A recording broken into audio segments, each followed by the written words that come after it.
We are going to discuss some more problem on continuity and I am going to another type of functions. Okay, last time हमने जो discuss किए थे वहाँ पर हमने continuity कुछ फंक्शन की डिस्कस की थी, तो अब हम उसके अलग टाइप के फंक्शंस पे जाते हैं। मॉड एक्स वाले फंक्शन पे कुछ सवाल कंटिन्यूटी के पूछे जाते हैं।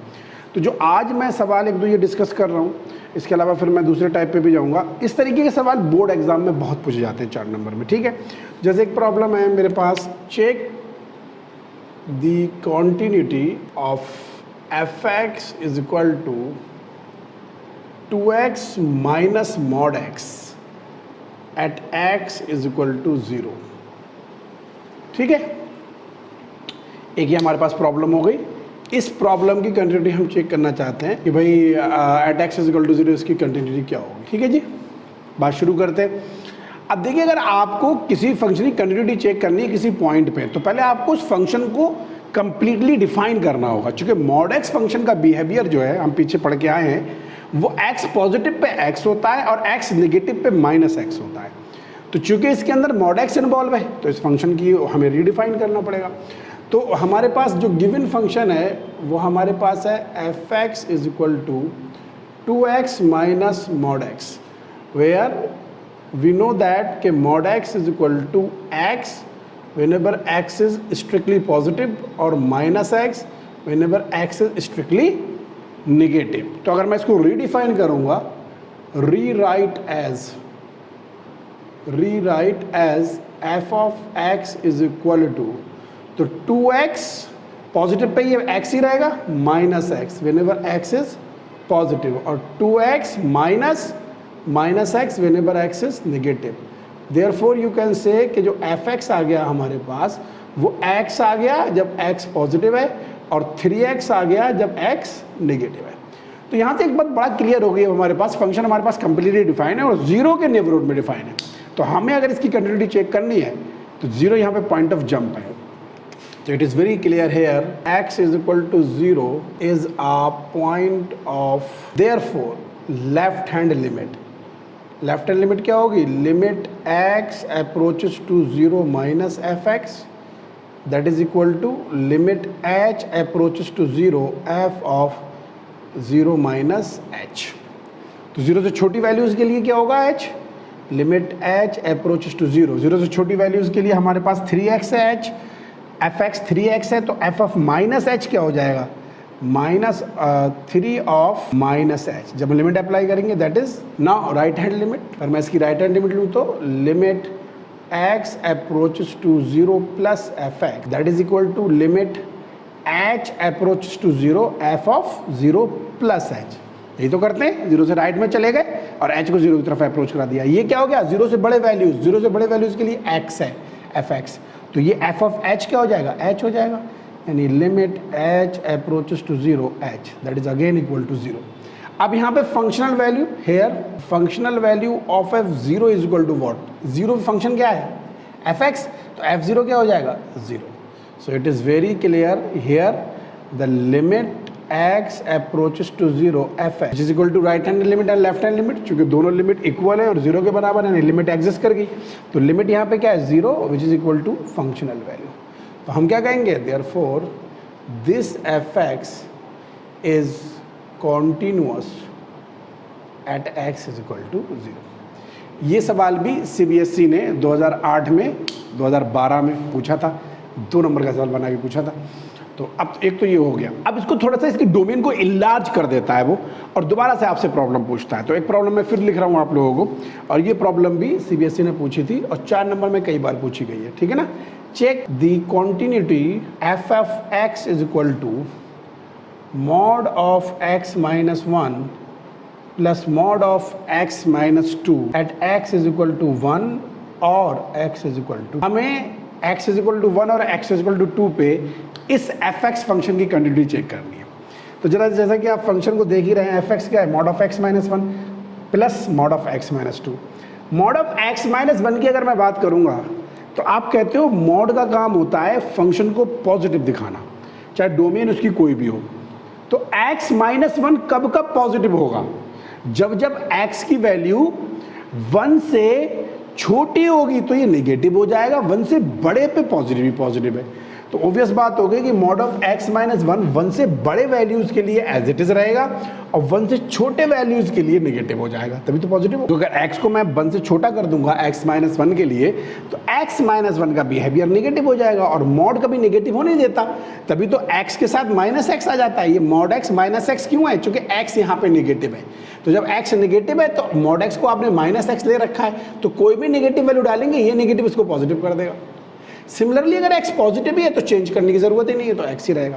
इसी तरीके से अगर f(x) आपका मॉड ऑफ x माइनस 1 है, तो in that case what are you doing actually, ये मॉड ऑफ x माइनस 1 को आपको पॉजिटिव रखना है, तो मॉड ऑफ x माइनस 1 का बिहेवियर 1 के नेबरहुड में चेंज करेगा। तो यहाँ पे फंक्शन जो है ना हमारा बहुत ही कायदे से 1 और 2 के नेबरहुड में डिफाइंड है, इसीलिए वो कंटिन्यूटी 2 पॉइंट पे चेक कराता है। और ये प्रॉब्लम 4 नंबर में बहुत दफ़ा पूछी है उसने।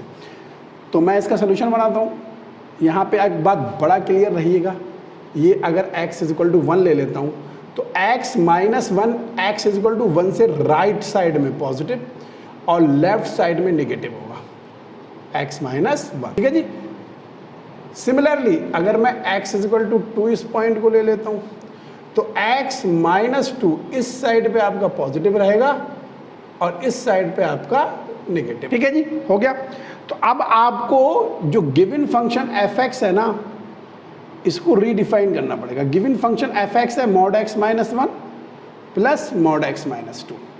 तो अब आप क्या रीडिफाइन करेंगे? आप इसको 3 पॉइंट के नेबरहुड में रीडिफाइन करेंगे। पहली डोमेन होगी x जब 1 से बड़ा हो और दूसरी डोमेन होगी जब x 1 से छोटा हो।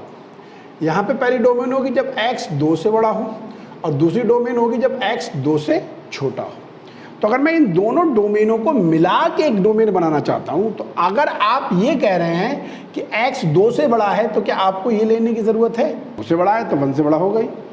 अगर आप ये कह रहे हैं 2 से छोटा है तो आपको क्या ये लेने की ज़रूरत है? 1 से छोटा है, जो चीज़ 2 से छोटी 1 से छोटी है वो 2 से छोटी अपने आप होगी। तो कहने का मतलब ये है कि अगर मैं इन लार्ज पॉइंट को पकड़ लूँ तो ये वाले इन लार्ज लोएस्ट पॉइंट तो इसमें अपने आप इंक्लूड हो जाते हैं, लेकिन फंक्शन का बिहेवियर जो है वो इन दोनों डोमेन पे चूँकि चेंज हो रहा है तो दोनों डोमेन को लेते हैं। तो मैंने सबसे पहले डिफाइन किया फंक्शन को सबसे लोएस्ट पॉइंट पे, सबसे ग्रेटेस्ट पॉइंट पे। सबसे ग्रेटेस्ट पॉइंट क्या है? जब x greater than equal to 2 है। अगर फंक्शन को आपने रीडिफाइन एक बार कायदे से कर लिया तो कोई दिक्कत नहीं होगी। अब मुझे बताओ x जब 2 से बड़ा है उस केस में x माइनस 2 की वैल्यू क्या होगी? मैंने आपको साफ दिखाया है, ये x इज इक्वल टू 2 है तो x माइनस 2 इस x इज इक्वल टू 2 से राइट पे पॉजिटिव होगा और मैं 2 से बड़ा ले रहा हूँ तो 2 से बड़ा है तो ये पॉजिटिव होगा। पॉजिटिव अगर कोई चीज़ है तो मॉड में उसको फिर चेंज नहीं करते, उस पर माइनस नहीं लगाते, पॉजिटिव के लिए एज इट इज x लेते हैं ना, तो x माइनस 2 x माइनस 2 ही रहेगा, ठीक है जी। अगर 2 से बड़े नंबर ले रहे हैं तो 1 से तो ऑलरेडी बड़े हैं भाई, वो 2 से बड़े नंबर ले रहे हैं तो क्या वो 1 से ऑलरेडी बड़े होंगे? ऑब्वियस बात है भाई, 2 से बड़ी वैल्यूज ले ली तो क्या वो 1 से बड़ी वैल्यूज होंगी? ये सोचने वाली बात है। अब x माइनस 1 का behaviour x greater than equal to 2 पे क्या होगा? ऑब्वियस बात है पॉजिटिव होगा, क्योंकि 1 से बड़े पे पॉजिटिव है तो 2 से बड़े पे ऑब्वियस पॉजिटिव होगा, तो ये वाली चीज़ भी पॉजिटिव आ जाएगी प्लस x माइनस 1। ये कब आएगा? जब x greater than equal to 2 होगा, यानी कि फंक्शन हमारा जोड़ने पे क्या आ जाएगा? 2x minus 3। यानी कि जब x ग्रेटर देन 2 होगा ना तो फंक्शन क्या हो जाएगा? 2x minus 3। इस बात में कोई दिक्कत? एक बार मैं फिर बता दूं आपको, आप वो पॉइंट उठा लीजिए जिन पे इन फंक्शन का बिहेवियर चेंज हो रहा है। क्योंकि मॉड x का काम क्या होता है? मॉड जो होता है हमारे फंक्शन को पॉजिटिव बनाता है। तो आप x माइनस 1 और x माइनस 2 को देखिए कहाँ पे पॉजिटिव होते हैं। मैंने यही दिखाने के लिए आपको इन दोनों के पॉइंट ऑफ जंप उठा लिए। ये 1 पे अपना बिहेवियर चेंज करेगा, 1 पे 0 हो जाएगा ना, तो 1 से पीछे नेगेटिव, 1 से आगे पॉजिटिव। ये 2 पे अपना बिहेवियर चेंज करेगा, क्यों? क्योंकि ये 2 पे 0 हो जाएगा तो 2 के राइट पॉजिटिव, 2 के लेफ्ट नेगेटिव, इसलिए मैंने 1 और 2 उठा के दिखा दिया आपको। x माइनस 1 1 से राइट पॉजिटिव, 1 से left negative. x is equal to 2 ले लिया, x माइनस 2 1 से राइट पॉजिटिव, 1 से लेफ्ट नेगेटिव। यानी कि अगर मैं x greater than equal to 2 लेता हूं तो उसमें ये भी पॉजिटिव ये भी पॉजिटिव, दोनों पॉजिटिव उठा लिए मैंने। तो 2x माइनस 3 कब हो गया? जब x greater than equal to 2। अब एक वैल्यू लेंगे हम 2 और 1 के बीच। अगर मैं इन दोनों को ऐसे करके मिला दूं तो मेरे पास पॉइंट तो 2 हैं, एक x इज इक्वल टू 1, एक x इज इक्वल टू 2। तो एक डोमेन तो ये हो गई 2 से बड़ी वाली, एक डोमेन वो हो गई 1 से छोटी वाली, एक डोमेन होगी 1 और 2 के बीच में। अब मैं रहता हूं जब मैं 1 और 2 के बीच में हूं, जब मैं 1 से बड़ा हूं और 2 से छोटा हूं। दूसरी डोमेन हमने कौन सी पकड़ ली? तो अगर इस पूरे इंटरवल को मैं लिखना चाहूँ थ्रू आउट रियल नंबर, तो इसको कैसे लिखोगे आप? This is to infinity including two union open interval 1, 2 union, आपने यहाँ से 1 को इंक्लूड कर लिया, टू इन्फिनिटी। ये टोटल रियल लाइन आपने लिख डाली, ठीक है ना। 2 से बड़े नंबर ये सारे आ गए, 1 और 2 के बीच के ये सारे आ गए, यहाँ पे 2 इंक्लूड कर लिया, 1 इंक्लूड यहाँ नहीं किया था तो यहाँ 1 इंक्लूड कर लिया। तो अब जो हमें डोमेन लेनी है 1 वाली लेनी है, यानी 1 से बड़ा और 2 से छोटा, 1 से बड़ा और 2 से। अब जब 1 से कोई चीज़ बड़ी है और 2 से छोटी है तो दोनों का बिहेवियर क्या होगा? ऑब्वियस बात है, 1 से बड़ी है तो x - 1 क्या रहेगा? पॉजिटिव रहेगा। तो 1 से बड़ा और 2 से छोटे पे ये x - 1 पॉजिटिव रहेगा। x - 2 का बिहेवियर क्या हो जाएगा भाई 1 से बड़े पे? 1 से बड़ा 2 से छोटा, तो 1 से बड़ा लेकिन 2 से छोटा है और 2 से छोटे पे x - 2 जो है वो नेगेटिव हो रहा है, और मॉड नेगेटिव नहीं करता तो x - 2 का बिहेवियर क्या हो जाएगा? माइनस का हो जाएगा। बीच में प्लस था ना, माइनस आ जाएगा। चूंकि ये नेगेटिव है तो नेगेटिव के लिए एक नेगेटिव और ले लेते हैं पॉजिटिव। तो जो 1 और 2 के बीच में इसका बिहेवियर आया वो कितना आया? x से x घट गया, ये -1 + 2 यानी ये 1 आ गया। यानी इन दोनों के बीच में इसका बिहेवियर क्या है? 1 है। जब डोमेन हमारी 1 और 2 के बीच में थी, जब 2 से बड़ी। आखिरी डोमेन हम लेते हैं जब हमारी वैल्यूज 1 से भी छोटी है, जब हमारी वैल्यूज 1 से भी छोटी है, यानी कि x <1। तो 1 से छोटे पे x - 1 नेगेटिव है, तो भाई x - 1 भी नेगेटिव टाइम लेना पड़ेगा, क्योंकि छोटे पे नेगेटिव है ना और बनाना पॉजिटिव है, तो माइनस डाल दिया, पॉजिटिव बन गया। और 1 से छोटे पे जब x - 1 नेगेटिव है, 2 से छोटे पे x - 2 नेगेटिव है, तो 1 से छोटे पे जब नेगेटिव है तो 2 से छोटे पे भी नेगेटिव ही होगा, यानी ये भी नेगेटिव होगा, तो इसको भी माइनस का ले लेते हैं। जब इसको सॉल्व करोगे तो x < 1 पे x 1 से छोटा और 1 से बराबर, 1 के यहाँ बराबर 1 से छोटा, स्ट्रिक्टली छोटे पे, तो आप इसको क्या ले लोगे? माइनस का x प्लस का 1 माइनस का x प्लस का 2, तो माइनस माइनस का -2x प्लस का 1 और प्लस का 2 प्लस का 3, यानी ये हो गया आपके पास -2x प्लस 3। ये कौन सी डोमेन है? जब x 1 से स्ट्रिक्टली छोटा है। ये हमने कंप्लीटली तीनों डोमेन आपको दिखा दी। पहली ये वाली, ये रही, दूसरी ये वाली, ये रही, और तीसरी ये वाली। ठीक है जी, हो गया? ठीक है, कोई दिक्कत? मेरे ख्याल से कोई दिक्कत नहीं होगी यहाँ तक। तो अब हमने ना इसको कंप्लीटली डिफाइन कर लिया कि कैसे क्या हो रहा है। अब आप देखिए इसकी लिमिट हमें 1 पे और 2 पे चेक करनी है। 1 भी पॉइंट ऑफ जंप है, क्योंकि 1 के लेफ्ट में यहाँ डिफाइन है, 1 के राइट में ये डिफाइन है, और 2 भी पॉइंट ऑफ जंप है, क्योंकि 2 के लेफ्ट में ये डिफाइन है और 2 के राइट में ये डिफाइन है। साफ दिख रहा है हमें? तो अगर मैं यहाँ पे देखूँ तो here completely x = 1 and x = 2 are point of, दोनों पॉइंट ऑफ जंप है, therefore left hand limit at x = 1। पहले हम 1 पे चेक करते हैं, तो 1 पे लेफ्ट हैंड लिमिट लेंगे तो क्या होगा? Limit x approaches to 1 minus fx, that is limit h approaches to 0 f of 1 minus h। चूंकि 1 के लेफ्ट से लेना है तो 1 माइनस h। अब 1 माइनस का मतलब 1 से छोटा, 1 से छोटे पे फंक्शन है -2x + 3, और यहाँ पे फंक्शन 1 माइनस h है, तो आप क्या करेंगे? Limit h approaches to 0 minus का 2, x की जगह क्या डाल देंगे? 1 माइनस h प्लस 3। जब आप लिमिट लेंगे तो ये h चला जाएगा 0 पे, ये हो जाएगा -2 + 3, यानी वैल्यू कितनी आ गई? 1। लेफ्ट हैंड लिमिट कितनी आ गई? 1 आ गई। सिमिलरली अगर मैं राइट हैंड लिमिट लेना चाहूँ तो राइट हैंड लिमिट डायरेक्ट दिख रही है आपको, 1 के लेफ्ट में ये डिफाइन है, 1 के राइट में 1 है डायरेक्ट, क्योंकि 1 के राइट में फंक्शन ही नहीं है। Right hand limit directly limit x approaches to 1 plus fx, ये डायरेक्टली आपके पास 1 है। लेफ्ट हैंड लिमिट भी 1, राइट हैंड लिमिट भी 1, और फंक्शनल वैल्यू 1 पे कितनी है? f ऑफ 1, वो भी 1 है, साफ डिफाइन है, क्योंकि 1 पे जब x 1 है ना तो fx डायरेक्टली 1 है। तो इसका मतलब ये हो गया कि limit x approaches to 1 fx = f1 = 1। यानी ये बात बड़ा क्लियर हो गई। अगर आप फंक्शन को रीडिफाइन कर लेते हैं ना तो ये बात बड़ा इजी हो जाती है। Here fx is continuous at x = 1, तो 1 पे ये कंटिन्यूअस हो गया। ठीक है जी। सिमिलरली अब 2 पे चेक करते हैं। नाउ एट x = 2 पे भी बात करें अगर, तो फिर लेफ्ट हैंड लिमिट लेंगे, क्योंकि 2 पे फंक्शन फिर अपना बिहेवियर चेंज कर रहा है, तो जब 2 पे लेंगे तो क्या हो जाएगा? Limit x approaches to 2 minus fx।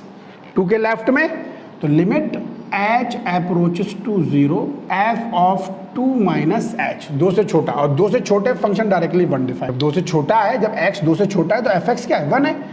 Similarly right hand limit लेंगे, राइट हैंड लिमिट लेंगे तो limit x approaches to 2 plus fx, that is limit h approaches to 0 f of 2 plus h, 2 से बड़ा, और 2 से बड़े पे फंक्शन 2x माइनस 3 है, तो ये क्या हो जाएगा limit h approaches to 0 2x minus 3, और fx यहाँ पे क्या है, x यहाँ पे 2 प्लस h है, तो 2x की जगह 2 प्लस h माइनस 3, जब h अप्रोच करेगा 0 पे तो ये हो गया 2 दूनी 4 माइनस 3, यानी कि राइट हैंड लिमिट भी 1, लेफ्ट हैंड लिमिट भी 1, और f ऑफ 1 तो 1 था ही, तो इसका मतलब हो गया कि यहाँ पे भी limit x approaches to 2 fx भी f ऑफ 2 यानी 1 के बराबर है, क्योंकि जब फंक्शन 2 है तो सॉरी 2x माइनस 3 है, f ऑफ 2 कितना है 2x की वैल्यू कितनी है 2, तो डाल दो यहाँ पे 2 दूनी 4 माइनस 3, यानी कि ये 4 माइनस 3 1, तो इसका मतलब क्या हो गया कि लिमिटिंग वैल्यू फंक्शन वैल्यू बराबर हो गई, तो हम क्या कहेंगे देयरफॉर fx इज